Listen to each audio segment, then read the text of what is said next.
Hello everyone, welcome to my YouTube channel JK's mathematics. और आज के वीडियो में हम देख रहे हैं term wise syllabus for the academic year 2021 and 22। आज का सब्जेक्ट है, देखो, साइंस। कोड होता है 086। तो वीडियो को स्टार्ट करने से पहले जो व्यूअर्स मेरे चैनल में नए हैं, please don't forget like and subscribe the channel, क्योंकि आपको पता है टर्म 1 एग्जाम जो एमसीक्यू बेस होने वाला है, उससे रिलेटेड मैं प्रैक्टिस के लिए आपके लिए ऐसे बहुत सारे वीडियोस लेके आने वाला हूं। तो अगर आप चाहते हो इस वीडियो का नोटिफिकेशन आपको मिल जाए तो चैनल को सब्सक्राइब करना ना भूलो। चलो तो आज के वीडियो को स्टार्ट करते। देखो, आज हम फर्स्ट देख रहे हैं introduction of the video.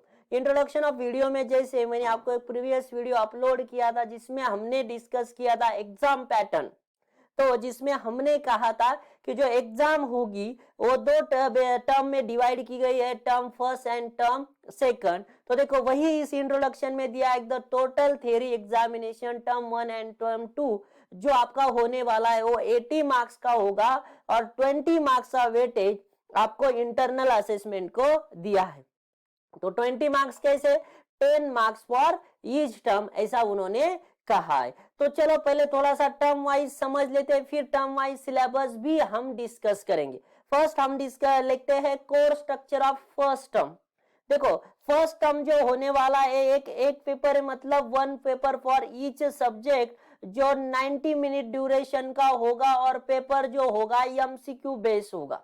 Correct है। और उन्होंने जो 5 जुलाई को सर्कुलर आया था उसने वो उन्होंने कहा था कि approx 50% of the syllabus term 1 carry करेगा। लेकिन वो 50% सिलेबस क्या है वो हम जुलाई एंड तक बताएंगे। तो उन्होंने वो सर्कुलर भी अब दिया है, वही सिलेबस हम इस वीडियो में हम डिस्कस करने वाले हैं। और जो एग्जाम होगा वो नवंबर दिसंबर 21 में होगा और अराउंड ये 8 वीक्स तक चलेगा। ये आपको याद रखना है, मतलब डिफरेंट लोकेशन पे ये डिफरेंट डेट्स को एग्जाम कंडक्ट होने वाला है, ऐसा यहाँ पे दिया है। अब देखो, फर्स्ट टर्म जो बना है उसका कंटेंट क्या होगा, यहाँ पे हमें साइंस में देखना है कि यहाँ पे 3 यूनिट में उन्होंने डिवाइड किया है। यूनिट 1 जो केमिस्ट्री को दिया है, यूनिट 2 जो बायोलॉजी को है, और यूनिट 3 जो है फिजिक्स को दिया है। देखो, यूनिट 1 में आएगा आपका chemical substances nature and behaviour, जिसमें chapter first second and third पूछे जाएंगे। और ये टोटल जो कैरी करेगा वो कितने होंगे, 16 मार्क्स को ये 3 चैप्टर पूछे जाएंगे, मतलब मैक्सिमम पोर्शन केमिस्ट्री का है। फिर वर्ल्ड ऑफ लिविंग बायो का एक ही चैप्टर आएगा जो 10 मार्क कैरी करेगा।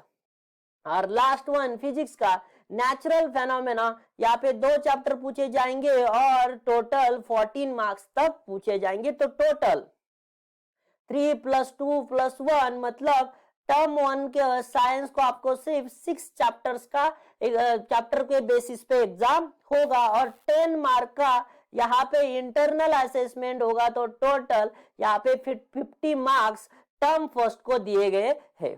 बराबर है। चलो, तो अब टर्म सेकंड के बारे में डिस्कस करते हैं कि टर्म सेकंड का भी एक ही पेपर होगा।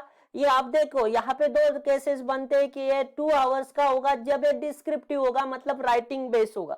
90 मिनट्स का कब होगा, जब यहाँ पे दिया है डिपेंड्स ऑन सिचुएशन, मतलब जो सिचुएशन है पैंडेमिक की वो डिस्क्रिप्टिव टेस्ट लेने लायक नहीं है। जैसे प्रीवियस ईयर आपने देखा कोई भी एग्जाम नहीं हुआ है, तो जब ऐसा है तो हम एमसीक्यू बेस एग्जाम लेंगे same as a term first, ऐसा उन्होंने कहा है। फिर से टर्म 2 भी अप्रोक्स 50% सिलेबस कैरी करेगा और ये एग्जाम मार्च, मतलब 1 मार्च टू 30 अप्रैल तक लिया जाएगा, ऐसा टर्म 2 के बारे में आया है। अब फिर से कंटेंट चैप्टर वाइज देखते हैं। फर्स्ट कंटेंट फिर से केमिस्ट्री का बनता है। तो यहाँ पे देखो, यहाँ पे केमिस्ट्री का 4 और 5, पहले केमिस्ट्री 16 मार्क को आया था, अब ये 10 मार्क्स को टर्म 2 में आएगा। वर्ड ऑफ लिविंग बायो का जो था 8 एंड चैप्टर 9 आएगा 13 मार्क्स के लिए, पहले 10 मार्क्स के लिए आया था।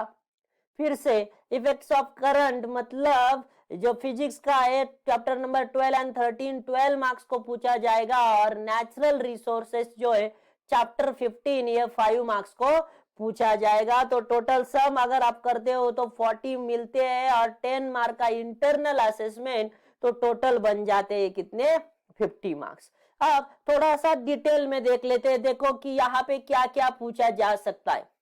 अब ये था, ये है सर्कुलर जो हमें दिया है।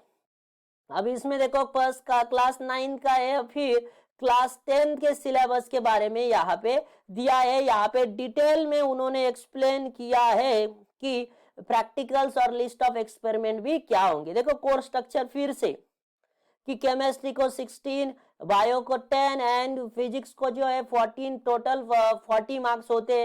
टर्म 2 में थोड़ा सा अलग पोर्शन 5 मार्क का नेचुरल रिसोर्सेस वहां पे ऐड हुआ है। तो टोटल थियरी एग्जाम जो है तो 80 मार्क्स का होगा। इंटरनल असेसमेंट फर्स्ट टर्म के लिए 10, सेकंड टर्म के लिए 10, तो टोटल ग्रैंड टोटल बनता है कितना 100। अब देखो अगर आपके पास बुक है तो यहाँ पे आप ये भी कर सकते हो कि कौन से पॉइंट आने वाले हैं। तो पहले इसके लिए देखो केमिस्ट्री के लिए थीम बनता है मटेरियल्स, हम पढ़ते हैं तो मटेरियल्स में देखो क्या है, तो chemical substances and nature of behaviour, तो chemical reactions and equation, acid base and salts और मेटल नॉन मेटल, ये 3 चैप्टर आपको 16 मार्क्स को आने वाले। फिर बायो का एक ही चैप्टर है, लाइफ प्रोसेस बहुत लिमिटेड है, 10 मार्क के लिए आता है, बहुत इंपॉर्टेंट बनेगा। फिर नेचुरल फेनोमेना में लाइट रिफ्लेक्शन एंड रिफ्रैक्शन जो है लेंसेस हम कहते हैं, ये चैप्टर आएगा। और दूसरा ह्यूमन आयन कलरफुल वर्ड का लिमिटेड सिलेबस बाकी है जो 14 मार्क्स तक को पूछा जाएगा।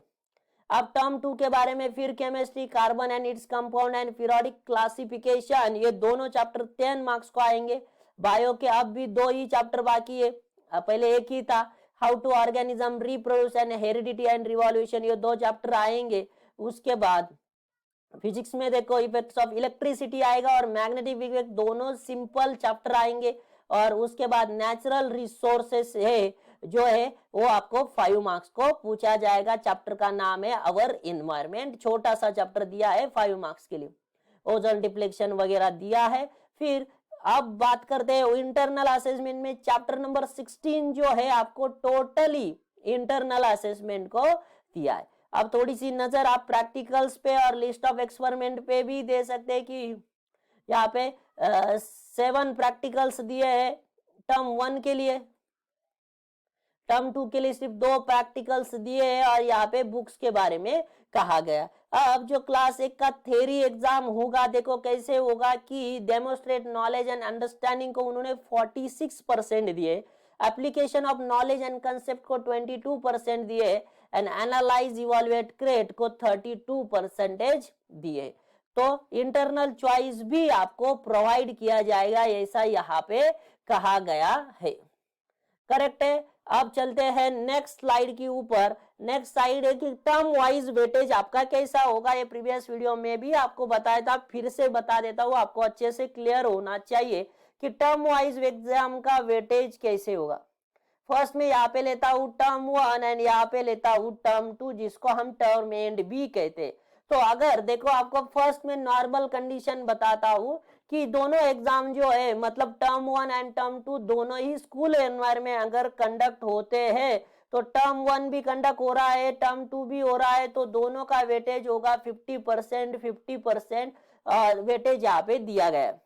लेकिन ऐसा अगर होता है कि टर्म 2 स्कूल एनवायरमेंट में कंडक्ट होता है, मतलब नवंबर दिसंबर में कंडीशन अच्छी है, लेकिन मार्च अप्रैल में कंडीशन खराब होती है, तो टर्म 1 का वेटेज इंक्रीज हो जाता है, टर्म 2 का डिक्रीज होता है।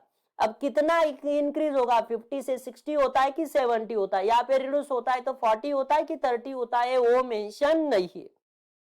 फिर उसका रिवर्स कंडीशन भी यहाँ पे पॉसिबिलिटी होती है कि टर्म 1 के कारण टाइम कंडीशन जो है खराब है और टर्म 2 के कारण अच्छी हो जाती है, तो यहाँ पे वेटेज रिड्यूस हो जाता है, यहाँ पे वेटेज इंक्रीज होता है। फिर से कितना होगा ये मेंशन नहीं। और लास्ट ये देखो, लास्ट कंडीशन ये बनती कि यहाँ पे भी कंडीशन खराब है, यहाँ पे भी कंडीशन खराब है, तो दोनों का वेटेज रिड्यूस करके इंटरनल असेसमेंट का वेटेज क्या किया जाएगा, इंक्रीज किया जाएगा। कि अगर दोनों एग्जाम ये भी रिड्यूस किया जाएगा, ये भी रिड्यूस किया जाएगा, तो इंटरनल असेसमेंट को जो 20% दिए है इसका वेटेज इंक्रीज हो जाएगा और अप्रोक्सीमेटली 100% तक भी इंक्रीज हो सकता है, ऐसा कहा गया है। क्योंकि दोनों एग्जाम अगर आप घर से देते हो तो टोटली वो बेस हो जाएगा इंटरनल पे, और इंटरनल का जो वेटेज है वो 100% तक भी जा सकता है, ये आपको याद रखना।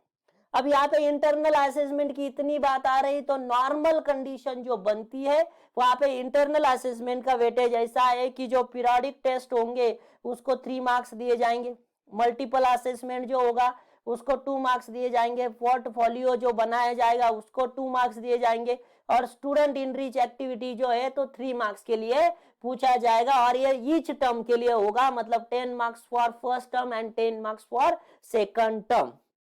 बराबर है, समझ में आ रहा है? तो इतना ही आपको इस टर्म वाइज सिलेबस में याद रखना है।